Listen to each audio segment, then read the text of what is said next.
My name is Kevin Davis, and this is Meet the Pressers. Nice. Now, do want to say, my name is Kevin Davis, and I'm the master of time and space. Meet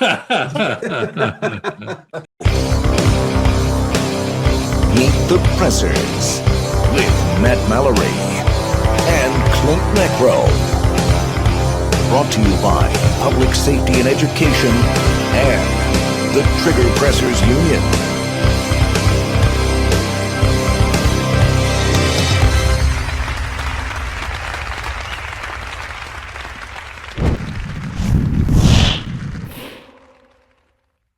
Meet the Pressers is brought to you by Mantis.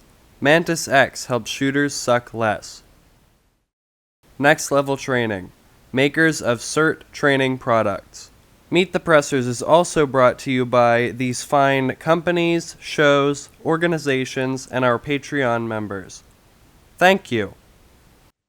Hello, everybody. This is Clint Macro with Meet the Pressers.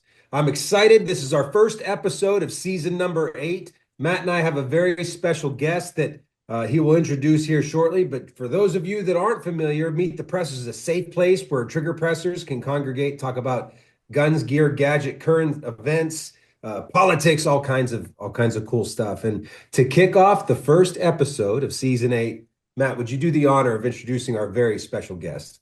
Absolutely, Clint. So we have Kevin Davis. Kevin, man, we did the Masada Ayub, right? Deadly force instructor Oh, certification yes. Yes, back we in did. PA together, and that's where I picked up these awesome things that you put out. Right, both these, yeah. Right. So we got Appreciate that. published author, law enforcement, and so many accolades in your history. So we're glad to have you on, and definitely glad to talk about. Well, not glad to have to talk about, but talking about the current events going around the country with the shootings and such, and kind of give some people some perspective on our side as law enforcement, and then the civilian side as well on emotions and taking that out of it and thinking logically. So glad to have you. Well, thank you. I appreciate that. And, there is a lot of corollaries. I know, Mossad does a lot of work defending the private sector, private citizens involved in armed encounters, but there's a lot of crossover. He does law enforcement, and I primarily do law enforcement, but I do crossovers and I've worked on probably 6 different cases now of deadly force incidents that unfortunately the private citizen was charged with a crime, and I worked on the criminal defense stuff. I don't do a lot of civil stuff as an expert witness, but I do a lot of criminal stuff. Most of the people that I work in their defense have been charged with murder or other serious charges. Yeah, that's a pretty serious charge. Yeah, Yeah. It's yeah. amazing how often people discount the fact that once you defend yourself a criminal against a criminal, you're very likely going to need to defend yourself against the government if they choose to file suit. So it's good that you were able to come to those folks' aid. Well, unfortunately, I mean, we can jump right in. This is a very political time in terms of the use of deadly force, both by law enforcement as well as private citizens.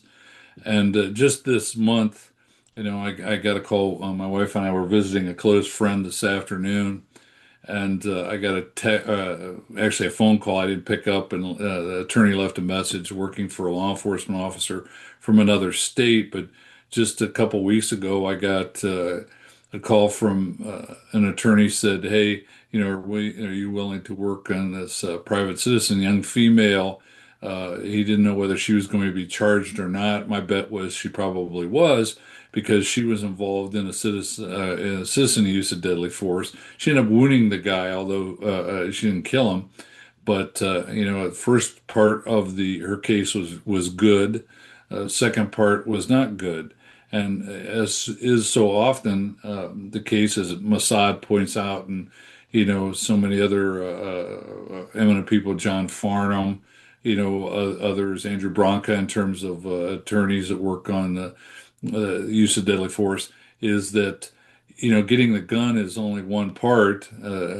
Hopefully, getting some training on how to use that firearm properly, but also when, and big part is when not to use deadly force. And that's just the way it is nowadays. And all of these things, we used to say that every bullet fired, as a cop, we'd say this, every bullet fired had an attorney attached to it. And I think that's true in the private sector as well. Yeah, I Yeah. think a mistake a lot of trainers, Matt and I, we're all trainers here. I think a lot of trainers make the mistake of just starting out their class under the assumption that use of deadly force is justified, and it just becomes a stimulus response pattern of I hear a word or a sound and then you just shoot the target. And never Yeah. once are we talking about changes of behavior or what behavior might lead us to the decision of using that level of force, or maybe even no shoot scenarios that could happen on a square range. So Yeah. I think there's a lot to be said about the conditioning that can happen with training. But in this case, you were talking about this woman didn't have any training. No, So no training whatsoever. Hmm. And yeah. matter of fact,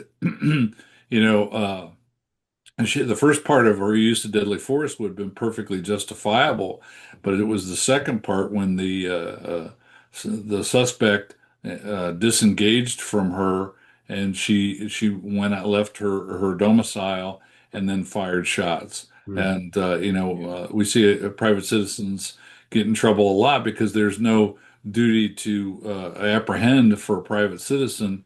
And when you get that disengagement, man, you gotta get off the trigger, put the gun away, get on 911, and call the gendarmes to respond. Yeah, and I'll tell I'll tell my students in that case, it's if you overreact, you go to jail. If you underreact, you go to the grave. And it's this pause, if you will, that you got to watch for. And some of the videos, John Korea's videos, I'll show in my classes, and I'll say, watch for the pause. Because if there's a pause and that person has the time to cognitively say that's no longer a threat, the threat's lessened, and you shoot again, there's a good likelihood you're going to get at least tried and probably convicted. And it's just surprising when you see these cases where they'll shoot and then they'll pause and then they'll shoot again. And I'm like, why'd you shoot more? Well, one of the cases that I worked on last year, unfortunately, the officer involved was just sentenced today. I got a text from attorneys that he was sentenced to the maximum amount of 20 years Wow. for a manslaughter case.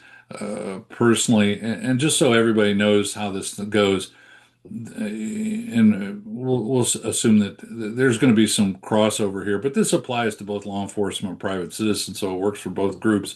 And that is that uh, the same people are going to investigate officer-involved shootings that investigate private citizens' use of deadly force. Unfortunately, neither tends to be well trained in that regard.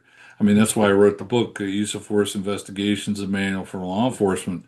And by the way, I wrote it originally in 2012. It was reprinted, I think, in maybe 18 or so with a different publisher, and I made some changes to it. But the reason is because friends of mine, as law enforcement officers, have been the notion was is anytime there was a shooting, something bad happened. That was number one.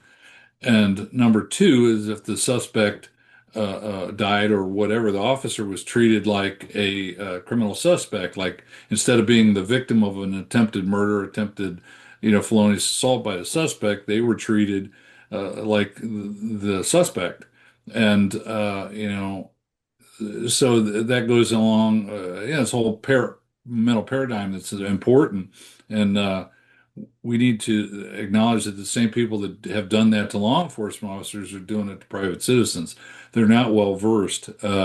You talk about the recent shootings in Minneapolis, both I think it's Preddy, and then the other one was Good. Wood, was it? Good. Good. Uh, Good. I'm sorry, Good. And both those shootings were captured on multiple digital video formats, either cell phones or some type of camera, what have you. And I can tell you, I mean, the last 3 years of my employ full time with a large metro agency was working in the body worn camera unit. And when I went there, I knew that I didn't know. I knew that I didn't know enough to manage this digital video evidence. So I first of all tried to get my agency to send me to training, which they refused to do. Now that may be a separate thing because they and I did not always necessarily see eye to eye, but they wouldn't fund my training, so I sent myself. and then started working with some pretty advanced digital forensic software for video, including a program that's called Input Ace, or was. Now it's Axon Investigate. Mhm. Axon purchased it, but I was able to do a lot with video, and we had our first officer-involved shooting captured on no less than four cameras going from memory. And I said to the agency, listen, you need to get ahead of this thing and do a press release where you release the video to the media. And back then, we gave everybody a little jump drive that they could take with our version of the stuff that I worked on, where I contextualized the shooting. Because when you get those raw images out there, people don't understand that it doesn't tell the whole story. That's true on private citizen, law enforcement officers. It doesn't tell everything. It's a two-dimensional image of what the camera captures. Depending on the frame rate, you can have everything from, I've had bodega videos from 8 frames per second to, body worn cameras are usually 30 frames per second. And there's a difference there. Hmm. 8 frames means eight individual pictures per second. And the problem with that is that it misses oftentimes important things in between those pictures. Yeah, and everything looks jerky. Exactly right. And you Yeah, a can lot see, can happen in those missing frames. yeah, and it has. Yeah, And just I've look, worked watch the cases. Zapruder film. Oh, yeah, There's exactly a right. couple And frames. so there we had this thing, but they were reluctant to do the first release. And a little short story on that is that we were never sued on that case. I brought in a city councilman who's now the mayor, although he would never agree. I mean, he's a Harvard-educated attorney who just simply would not, if lawful use of deadly force hit him in the face, he refuses to acknowledge it, much like the current politicians in Minnesota, I might add. But I showed it to ministers. I showed it to anybody that the union pres would say, I want you to show it to this guy or that guy. And we didn't have any complaints, and we had no civil suit from that. So it took me doing that for my agency to understand that putting this stuff out there, getting ahead of it is so important.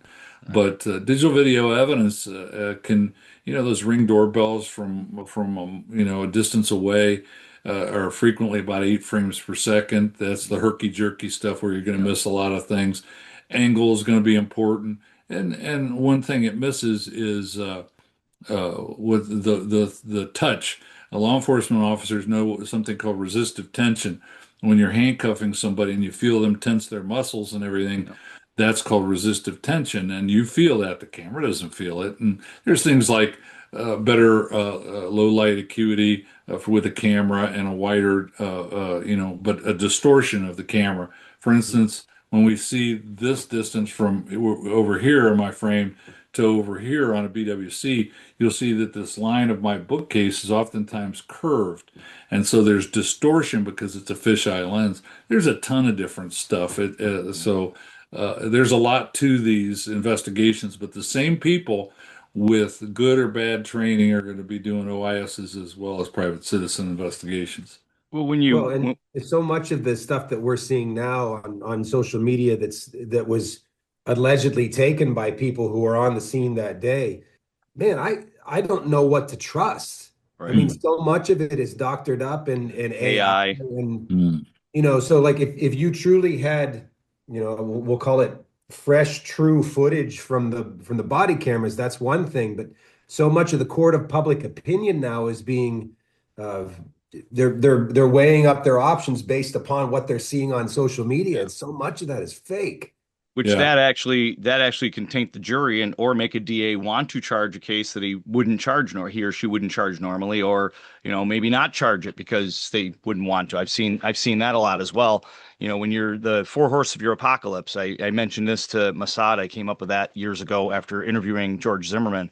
And you got criminal, civil, mental, and jury of public opinion. And too many people think that it's just criminal. Am I going to be charged? But like you just alluded to, Clint, that as Mossad calls it, the third court. The jury of public opinion is huge, and we're seeing it now. Probably, I would say, I want to say more than ever, but we're seeing it now, like currently huge, like with George Floyd and and such going back in history, that jury of public opinion weighs heavily, and Oh that's yeah, something and you don't want to be in. this, yeah, and this, I alluded on the CNN thing and the interview that you were talking about that I had done on the Smirkanic show, a couple weeks ago after the good shooting, was that there's this confirmation bias.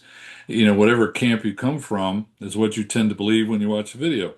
Yep. If you believe that, this immigration enforcement is bad or ICE agents are bad, well, you're never going to see the lawful use of deadly force. On the same token, if you're pro, law enforcement pro Second Amendment or whatever in terms of the use of deadly force, and you're a little, you're more in that camp, you're never going to see that the shooting was bad. So, what an investigator is tasked with doing is wading in and looking at the objective facts, gathering the facts. And a lot of investigations, they don't come up with a determination on whether the shooting was good or bad. They just present to the grand jury, and they're either no build or true build. But I will say this, and people can get on YouTube and look at some of the trials I've worked on in Columbus, Ohio. The former county prosecutor in Franklin County, which is Columbus, is the county seat, made this was a direct quote that he would rather, if officers succumb to the temptation of using deadly force, then we're going to charge them. That's a direct quote. Not that, based on the facts we'll present or whatever, but we're going to charge them. And that he's done exactly that. I mean, I was going to have a retrial down there starting this month, and probably testify early next month. That was continued again, but I have that trial and another trial that's coming up in Columbus. Residual from this prosecutor who elected not to run for office again, and they have a new one in. But we'll hope that she's better and more objective in terms of looking at the facts. But I've worked private citizen cases in Columbus as well, and I'm always astounded that the investigators really don't. I mean, you talked about Masayub's deadly force instructor program. Those were some long days. I do this for a living, and I've done it for 30 plus years, and for me it was intensive. And kudos to Mass for doing that. Yeah. But here's the thing: it's not just about the trigger presser and or the instructor that just teaches this. There's okay with primarily marksmanship related instructors. I have no beef with that. Say the guy came out of the military or what have you, he could be an excellent trigger presser in his own right. But if you're teaching private citizens armed self-defense, then it's incumbent upon you to get some better training and knowledge and to impart to your students not just the mechanics of shooting, like you said earlier, but also the when and when not to. Have you looked over like the videos for a lot of the cases in Minnesota, the two shootings? Well, I was tasked to look over the good shooting. I keep wanting to say wood, but the good shooting for CNN. And at that time, it was several days later, and I was able to get more views. Mhm. So I was able to make. Were they able to validate the source of the video, or it was like, here, watch this video? Like, Well, that's the thing. I would say that they don't get. Occasionally, you'll have somebody, whether they sell it to the media. I'm sure the people are looking to make a buck that have the video everybody the Zapruder film that everybody wants to see. But I didn't notice. All they did is refer me to links where I could watch it that they had posted. So they maybe subclipped it to the action, but other than that, it was the video we had seen. The only thing that I saw that CNN had done was they had done some 3D animations based on at that point we had the agent involved, his cell phone camera, his video. So they were able to do some 3D animations. But the problem with that is, and I've worked with that stuff in murder trials, and I didn't think that they did any type of 3D laser mapping. Mhm. So the animations were guesses. they weren't exacts. And it's pretty amazing when you have a 3D laser or laser mapping, and then you incorporate that with a digital video, and then make an animation. Amazing technology that we worked on a case in Virginia, and matter of fact, because of that technology. And the defense on that, and I want to come back to this, but the defense on that case totaled over $1 million. But the after the jury heard that evidence and everything, and they were charged with the coming up with the verdict. They took, I think, 2 hours, and about an hour of that was lunch before they acquitted the officer. The large base primarily because it was amazing. You could take that 3D animation and you could look. This was a case where a suspect he was geeked out on methamphetamine, threatened to shoot up his girlfriend at a local motel, had a stolen Glock in his car, fired multiple shots in the parking lot, and then picked up the casings. Amazing one. I've had the gun under his seat and the casings in his lap when local law enforcement responded to essentially an active shooter incident. And they confronted this guy, and a high performance Mustang, correctly ordered him to turn the car off and get out, and he wouldn't. He backed up and accelerated towards the officer when the officer lit him up with a AR-15 and killed him. And but we could see based on that 3D that technology, the 3D laser mapping combined with a video and made into an animation, the how he was essentially lined up with the hood ornament on the Mustang and was going directly towards him. So that technology is pretty amazing. But CNN had that. It wasn't based on laser mapping, so they don't have much. I mean, they're rushed to get on air, lead with the story and everything, get on there quickly. But Do you you know, do you think but that leads to a lot of I mean, I've heard more recently that a lot of the news agencies just get it out there and then they'll worry about later about recants and fixes and lawsuits at a later point because they are worried about getting it out oh yeah, first yeah, compared to because everybody's got a camera now, so everybody's a news reporter, if you will. yeah. Well, that the latest one where what's it? Pretty? Is it Pretty or Pretty? Freddie, I think it's Pretty. Freddie. That he is allegedly captured on video from Prior. about a week prior, kicking the SUV of ICE agents, and that type of stuff. I mean those things. The problem is that everybody wants to, based on what they see, come up with the notion of what the actual whether it was a justified use of deadly force. Ultimately, the question is not what you believe or what I believe. The question is, was the officer reasonable in his use of force? And this is judged from the perspective of a reasonably prudent and well-trained officer in the exact same circumstances. And put it another way, you know, the officer, based on were his perceptions reasonable, and did he have a reasonable belief that he was being threatened with death or serious bodily harm? And based on that, that's the question, Right. and not whether you think that what her intent was, to escape or whatever else. I worked the Grubb case in Columbus, in which Officer Grubb. It was actually not a Columbus case. It was Blendon Township, which is outside of Columbus, but it was still Franklin County Common Pleas Court, and he was acquitted.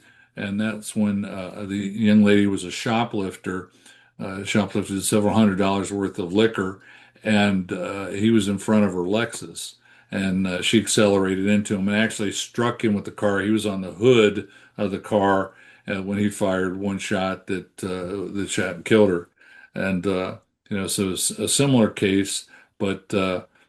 I was down in court, and the audience can go to YouTube and look at some of my testimony and some of the other testimony in the case.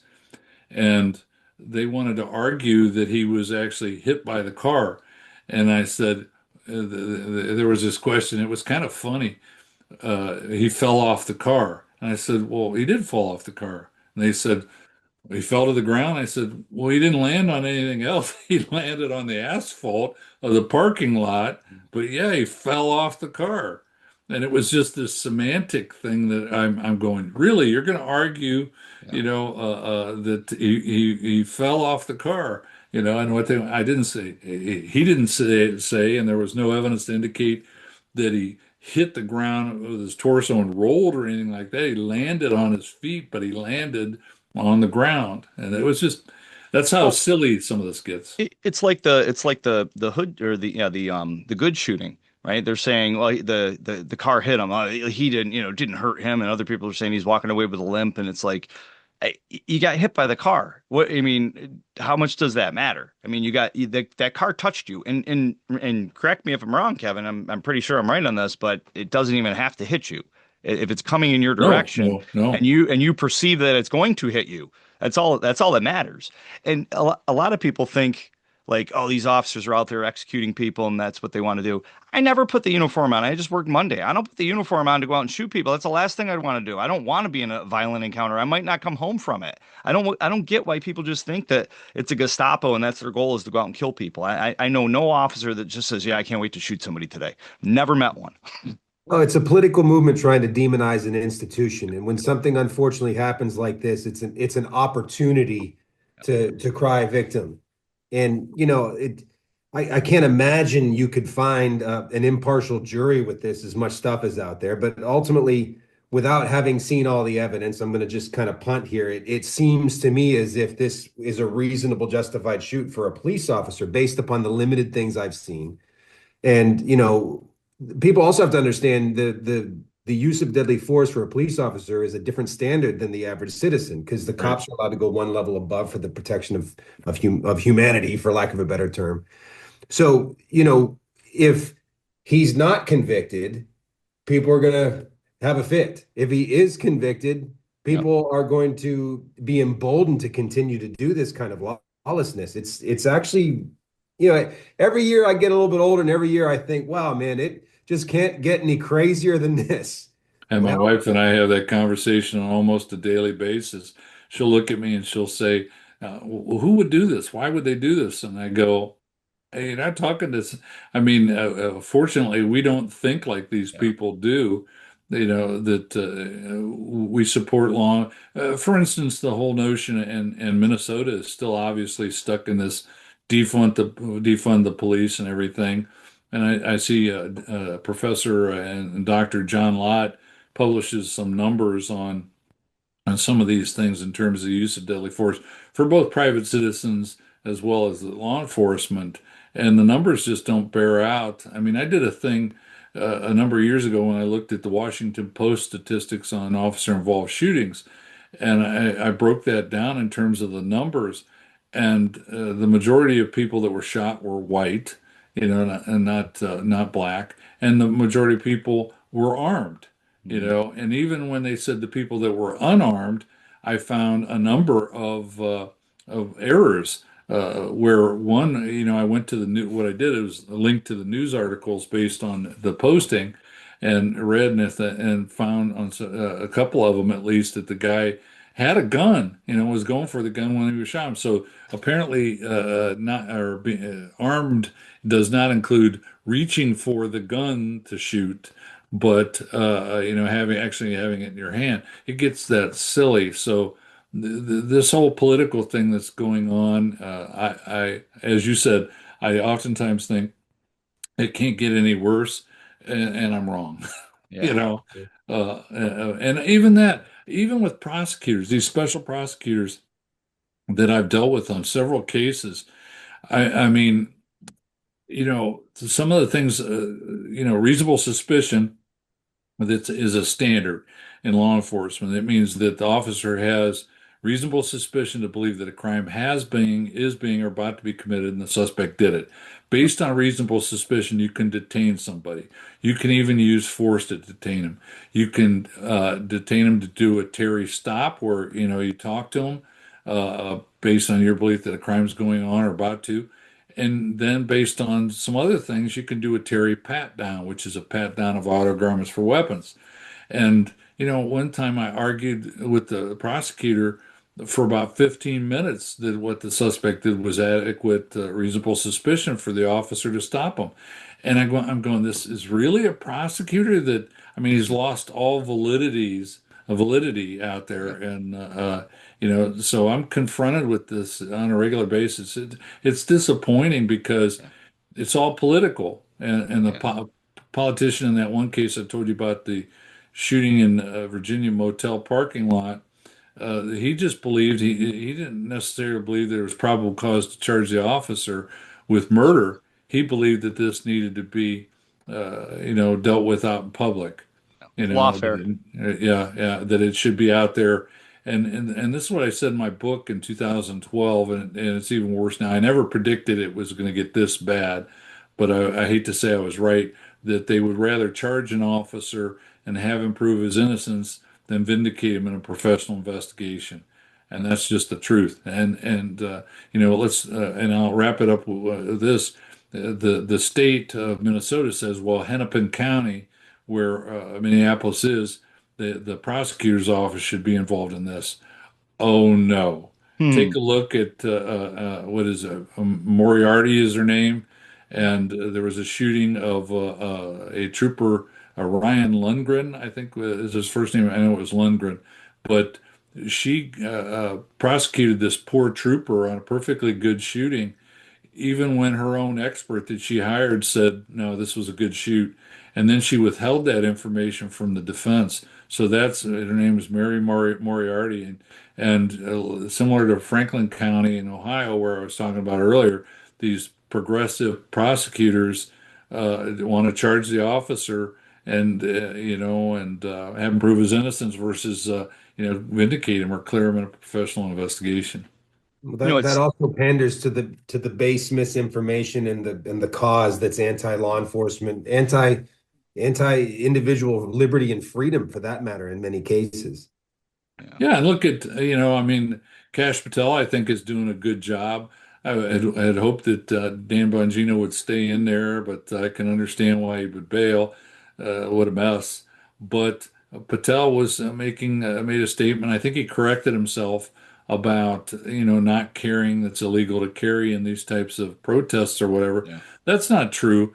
But you go back to one of John Farnham's rules, don't go to stupid places where Places. stupid Yep. people are doing stupid things, Yeah. Yeah, And I yeah. added to John's. I told John we were teaching in Colorado with the girl in a gun conference a couple years ago, and I told him I added to it, or your life could become stupid. And he goes, I like that. My boss, God bless him, had this saying, don't mess with a buzzsaw when it's busy cutting wood. Love that. That's good. You can That's borrow it. good. Yeah, I'll borrow that. I'll quote you. I'll quote you and your boss on that. So Yeah. I thought of something today because you hear a lot of people saying it was a good shoot, it was a bad shoot, and such.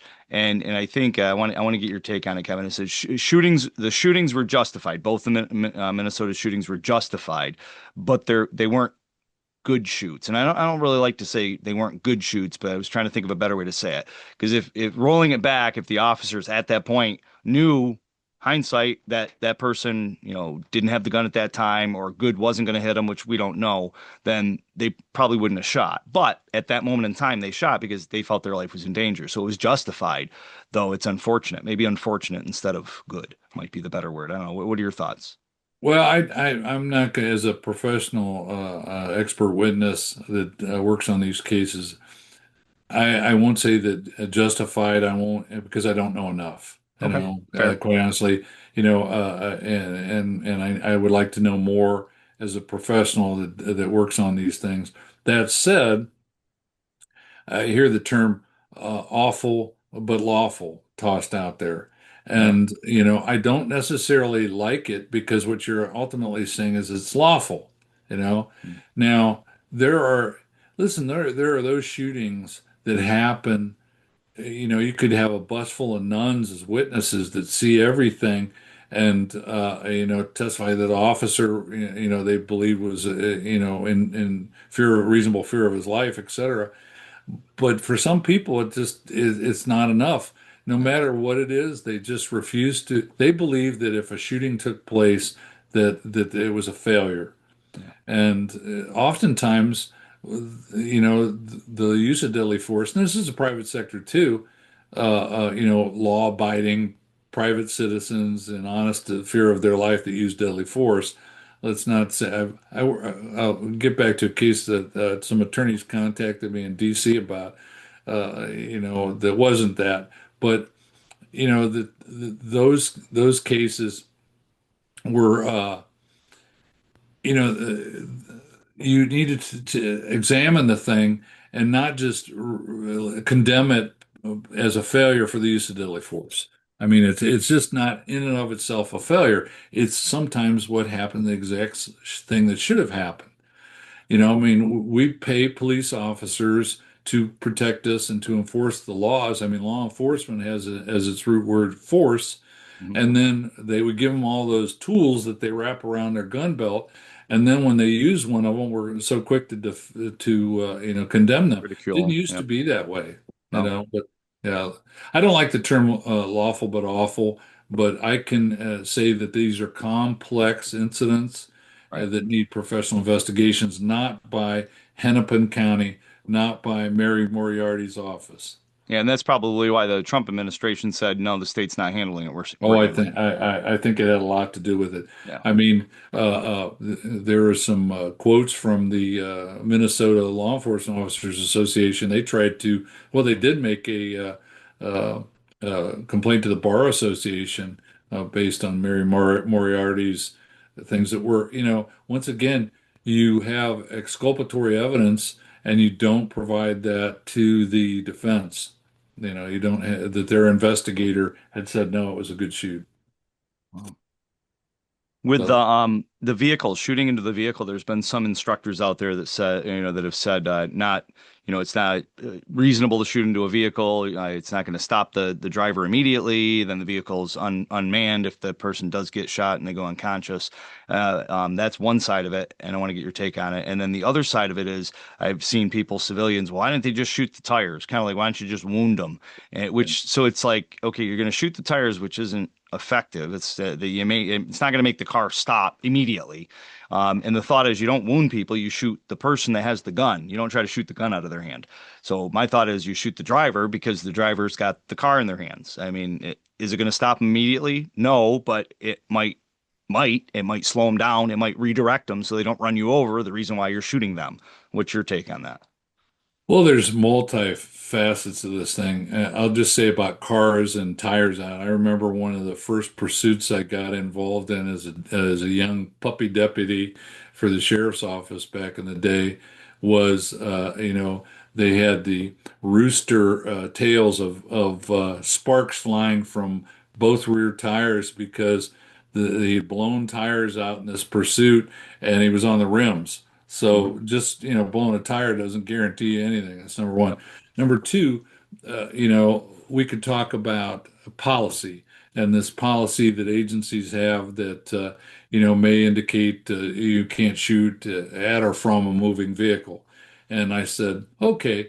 I said, so there is an active shooter at the middle school, which is back behind me, back this way, Mhm. and he's getting in his car or leaving the middle school to go to the elementary school to shoot it up. You're telling your officers you can't shoot, Well, of course you can under those circumstances. Oh, so it's case specific, which is exactly what we're talking about, Right. And in Ohio, we're in the Sixth Circuit, but this comes from a Seventh Circuit case as well, which is Illinois. There's a case called Smith versus Freeland, which says that it's not whether the officer could be disciplined by the local police department, it's whether the officer violated the Constitution. So policy doesn't matter. Officers, if they violate policy on an internal investigation, can be have a disciplinary thing up to including termination. That's okay with an internal investigation, but you can't charge an officer with, at least in Ohio. Now, California is a little different. They're kind of whacked. Well, go figure. But they have some issues now with their new standards for use of deadly force. But in Ohio, you cannot charge an officer for a violation of policy with a criminal violation. Can't do it. So I'm okay with a tactical recommendation, But then you run into the Grubb case. The woman was backed into a spot, a handicap spot with concrete stanchions behind it, and darker tinted windows. So how are you going to provide backup to that officer? How's a partner going to provide backup? If he goes to the passenger side, then you got a crossfire situation. So it's all contextual. It's all case specific. So, but I've heard some law enforcement officers or some trainers, and I haven't listened to the podcast yet. I got some painting to do, so I may listen tomorrow to this podcast. But all these condemnations that officers created the jeopardy which led to the shooting. That's and even we had recently the a case came out of the Supreme Court that said that didn't deal with that. That's not been ruled on. So, we look at use of force at the moment it occurs based on the totality of the circumstances, not tactics. As I said before, there's not yellow line or yellow footprints on the pavement of where an officer should stand.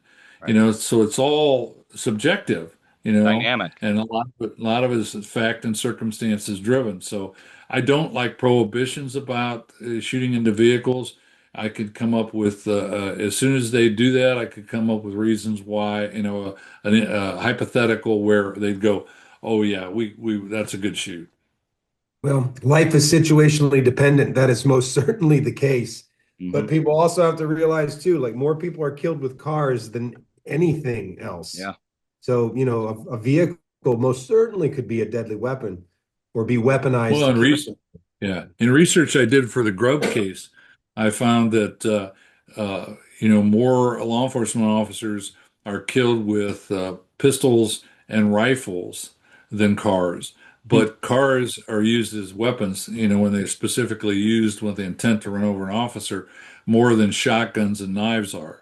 So there's a consider over the last 10 years that the full statistics are available. 47 officers were hit and killed by suspects using or motor vehicles as weapons. Wow. The officer shooting through the side of the window, in the good case, uh, people are saying that he shouldn't have done that, and something. I mean, we know delayed in the decision-making process. I call it three steps behind: senses, so ears and eyes, to the brain, to the body, and there's a lag in that process of trying to cognitively process that data and tell your body to stop shooting. Because of that lag, that's how I explain it. Is there anything that you explain differently in a case like that? Because it's explainable. Round goes through the front, or two rounds go through the front, and then the vehicle's moving. About the time the vehicle makes that turn, he shoots a couple more times because he's still in that process of shooting, and his Right. his senses haven't caught up with his body yet. Well, there's research that was done to substantiate this by Lon Bartel over at Vertra. They have the 180-degree simulator, a really high tech, probably the best simulator that's out there right now. And Lon is a friend, and the people at Force Science who are friends of mine, they got together, did some research, and published an article that's available to your audience. There is a time to start and a time to stop. In other words, you have that stimulus to get on the pistol, get on the trigger, but that may involve movement time. See, a lot of people get this wrong. It's not action reaction time, it's action response time, because reaction is strictly a mental process. Time from the understanding what's going on, like you see the suspect with the gun and you react, so you download a mental response. You couple that with movement time, and you get response time. So it's reaction time plus movement time equals response time. And so there's a time, it takes time to start and it takes time to stop. And suspects on a foot can move. They can turn, pivot, run, do a bunch of things while an officer's on the trigger. And let's remember that if an officer is under a deadly threat, they can get on the trigger to the point of about one shot every quarter second. I can shoot faster. You guys could probably shoot faster than that. Just look at what it is called split times on timers. But in that period of time, the suspect can drop the gun. He can throw the knife. The car can move. all the suspect can turn 180 degrees and start moving and be shot in the back. All of these things can be done in short periods of time, and while an officer is still, oh, the brain is still sending the signal to get off the trigger. Yeah. Yeah, that's a great way to think about that and explain it because people just well even with the Alex Preddy, they're saying the one officer took the gun and then the other officer executed him. I'm like, well, that officer might not have seen the other officer take the gun. You know, the other officer might have seen him take the gun, but by the time he pressed the trigger, I mean, there's so many things that could have Yeah. happened on how the body responds, and there's And we that don't know lag. what he saw, what he perceived, or what his Yeah. Exactly. thought process was. Right. And that's the same thing with the good shooting, is that people were saying, well, the officer walked across the front of her vehicle. Yeah, I'm going, I heard really? that too. Because I saw her back up and swing the wheel, which swung him from in front of the right front passenger side, and he may have been moving too. We can't see Yeah. that from any vantage point of video, but she's the one that created the that put him in alignment with the car. He Yeah. didn't, step in front of it. Uh, but I see this condemnation, and this is going to affect your private citizen listeners as well. And that is that tactics are examined in minutia. And, I've worked these cases. My God, I worked a case in Kentucky where the I'm trying to think there was a Tennessee, Kentucky was right on the border there, where the investigators didn't even take crime scene photos, you Wow. know, and this involved a one of those hitch things, the slide in double hitches with the double balls. So Yeah. this thing, I have one in my car, It's and huge. I think they're like 10 pounds, Yeah. so the suspect had this above his head advancing towards the private citizen who shot him. And they said that the shooting took place 50 feet away because that's where he was, and he used a little 2 inch, I think it was a Taurus 2 inch 38. I'm going, really? You're going to hit that as well as he did from Yeah. 50 feet 50 away feet. with a 2 inch Taurus? I don't think so. But Yeah, no. they didn't even take Wow. photographs. And Dude, then go ahead.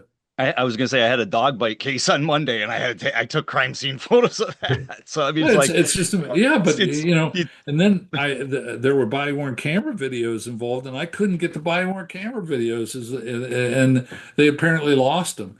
So long story short is that oh, and here's a couple points for that I'll give you, as an expert recommendation, and that's that case he got the wrong attorney, and the attorney was the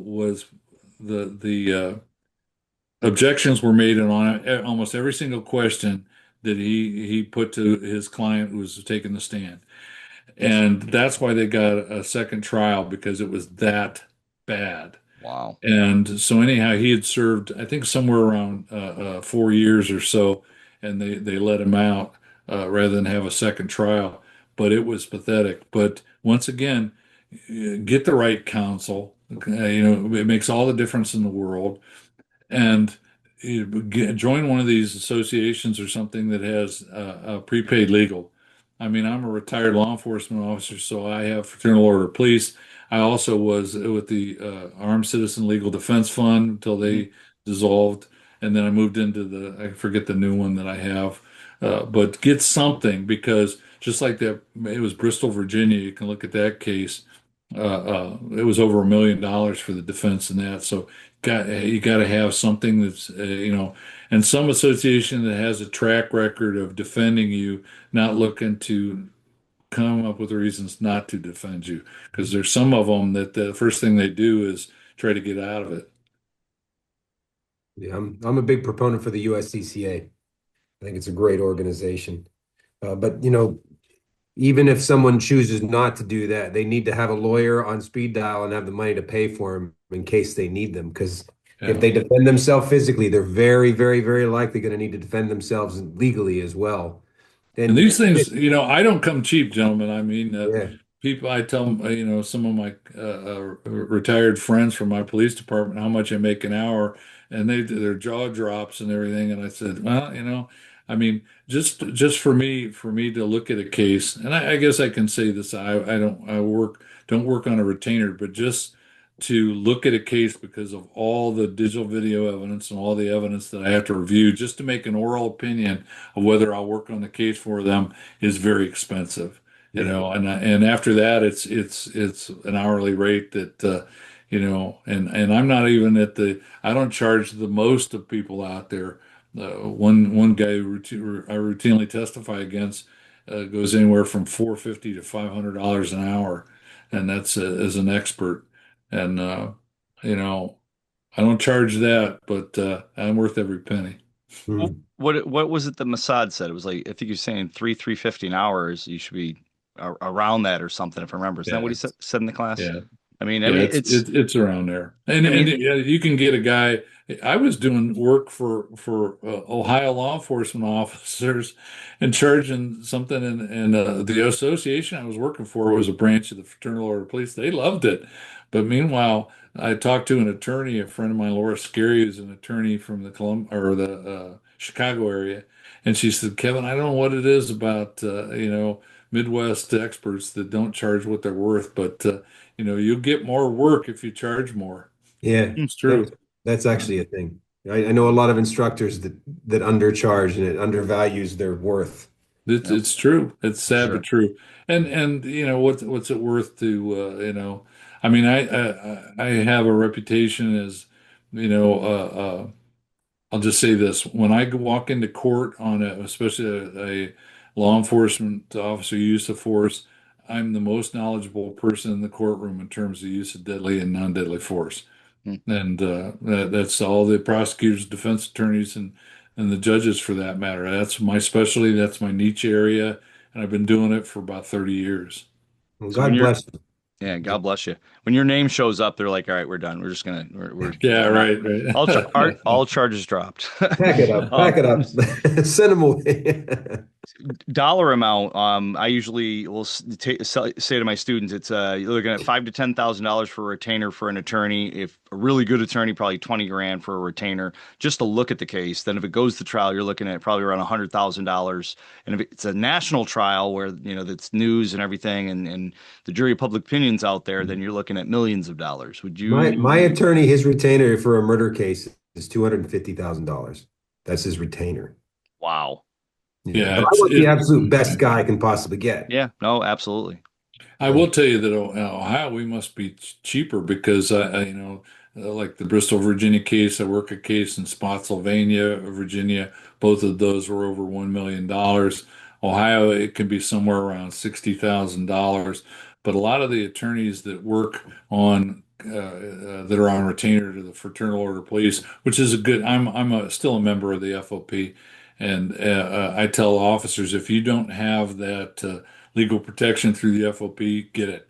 My former agency, the union that works there or represents officers, gets that protection for every single officer in the bargaining unit, and we'd had some nationally known shootings where you have six officers or more involved, and think about the attorneys. Each officer has to have his own separate attorney, so there's no allegation of collusion and it's pricey. So once Well, again, yeah, you're in a ballpark in terms of money, and some of these things can, especially when you're talking about tech, you talk about technology. Like I said, those Time. 3D animations and it's amazing. I was like, wow, this is really cool. That this can be used to help defend officers. Hmm. yeah, but it's kind of interesting. In some jurisdictions, many jurisdictions, the court may not allow you to get a court appointed defense attorney if you can afford it. Right? People don't And realize that. They think, oh, I can always just get my free attorney. Well, no, they're going to look at your finances, and if they deem that you could afford one, they're not going to give you one. Do you really want a free attorney? I mean, that's Oh, like, yeah, there's that too. Like, yeah. like, Well, no, thank you. I've had both. I mean, I've had some super attorneys, and I've cut my rates when I believe, and that was private citizen cases where I believed that the guy was innocent and took a lower rate. That the oftentimes the court will say we can pay this amount of money max to an expert witness, and I've accepted that because I believed in the case. I've done that for the prosecution as well. Good for That you. they didn't have the funds to pay my normal rate, but it's a tremendous amount of work, and my lovely time in my office working on this stuff takes away from time with my wife and enjoying life. So Mhm. I value that, and what is it worth? I mean, it's like the plumber that comes out, and you have a problem, and he bangs on this pipe, bangs on that pipe, takes a wrench here, wrenches it, and charges you $150. Well, And the objection is well, you just bang and turn. He goes, yeah, but you're paying for the knowledge on where to bang and how to turn. And when it comes to that, what's expertise worth? yeah, I Yeah. just So paid the somebody. go ahead, Matt. I was just gonna say I just paid somebody to put a new starter in the truck, and I could have done it for, but you paid him $500, but we got like 2 feet of snow, and it's like 15 degrees, so I paid for convenience in that case. Yeah, I had a hot water heater put in at a rental unit we have recently, and normally I'd have done that, toughed it out, and I thought, no, no, it's a small closet, Yeah, and I'm not a small person, so it was worth every penny. right, But for do sure. you know what water heaters cost nowadays? Oh my God. Crazy. Did- Yeah, I'm gonna go tankless. If ours goes, I'm going on demand tankless if our water heater goes. Well, so you mentioned your wife. So the room you have to paint, is that because she wants it painted? Well, we've the recent thing we've done a lot of renovations at the house over since I retired, and I just renovated the bathroom in our den, and I did all the work. And I don't mind painting, and she'd wanted. We had this painted a blue that when I was still working, so it's been about 5 years ago, and it was it was a handsome color, but it was the color of the year that year.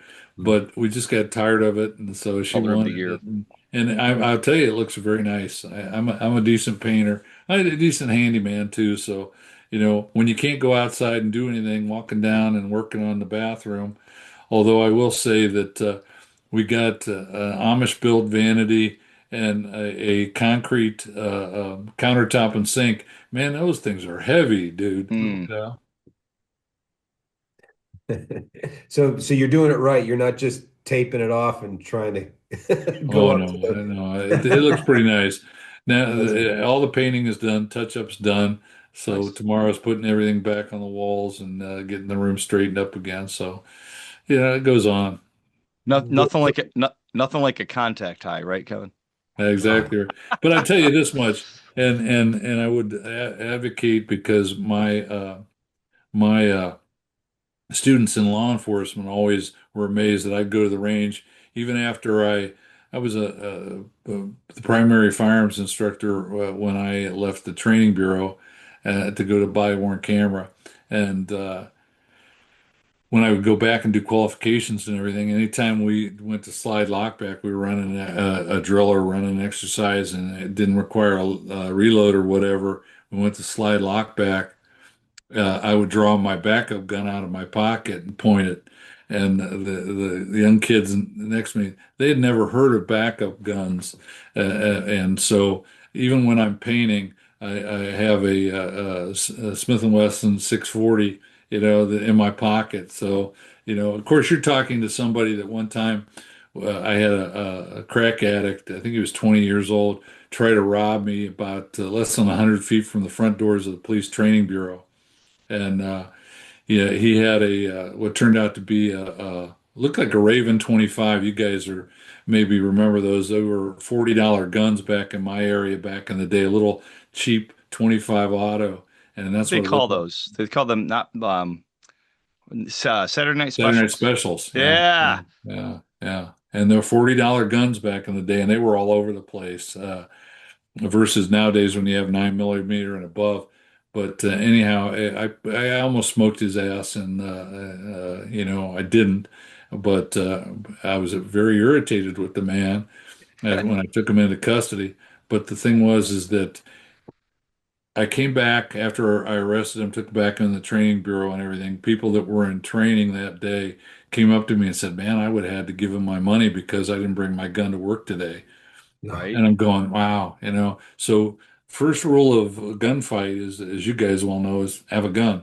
Yep. And it can't be an all sometime thing. It has to be an all the time thing. And just going to our friend's house in suburbia, middle America, I got my Shield Plus on, on my belt and a Kydex holster and my 640 in my pocket, So I'm retired, but experience is a strange thing, Yeah. it doesn't go away, and so bad things have happened to me in my life and my career, and now I'm responsible for I'm the first responder to myself and my wife. Yeah. Second Amendment don't do a damn thing for you if you don't have a gun on you when you need it. That's it. Better have it. I was teaching an instructor class, the non-lethal USCCA's new non-lethal instructor class. I'm doing an instructor class today. And one of the things I like to do is I'll end up disarming them because we're going to be handling stuff and pulling some of the training aids from our belt line stuff. So we go through our disarming process. And then I set everyone down on the table and I say, okay, everyone put your hands up. And they all do this. I said, now spray me with pepper spray. And they go, I don't have any. I said, exactly.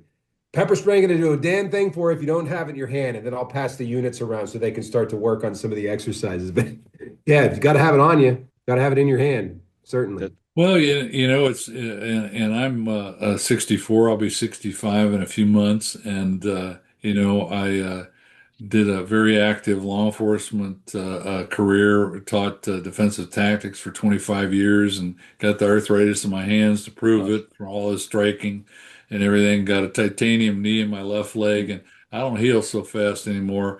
So the idea of getting hands on with somebody does not appeal me anymore. The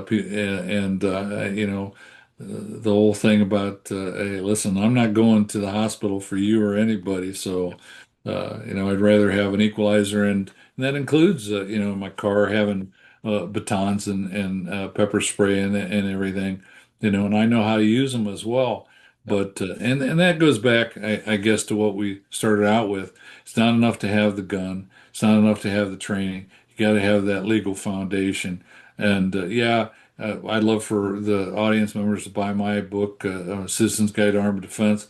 But Masada Ayub's books are excellent. Andrew Branca's book is excellent. I use both Massad's stuff and Andrew's stuff when I work on civilian cases.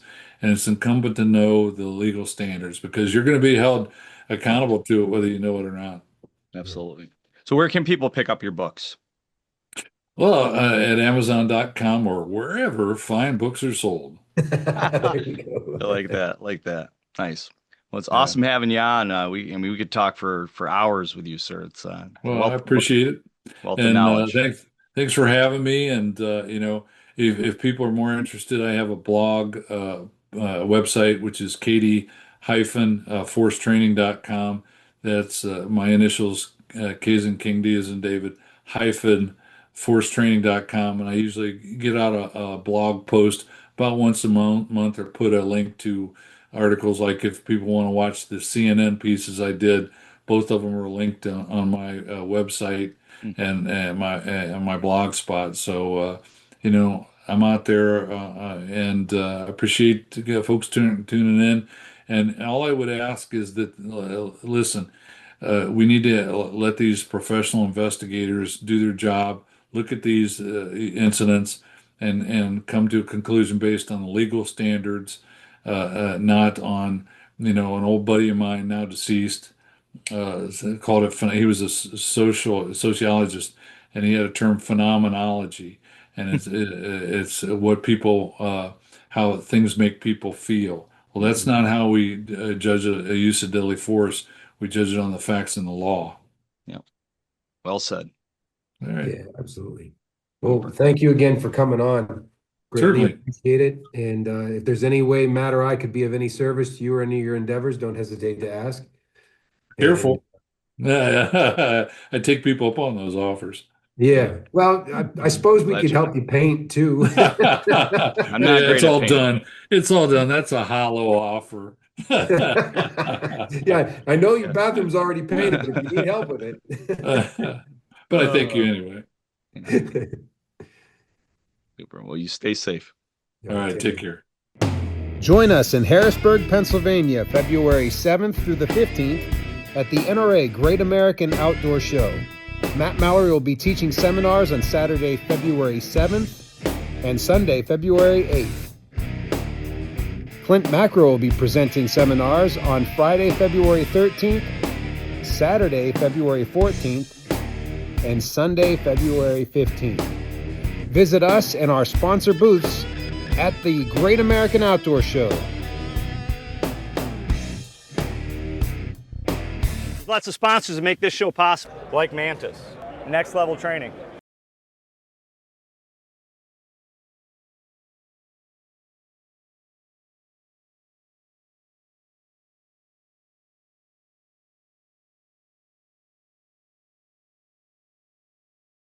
Meet the Pressers is also brought to you by these fine companies, shows, organizations, and our Patreon members.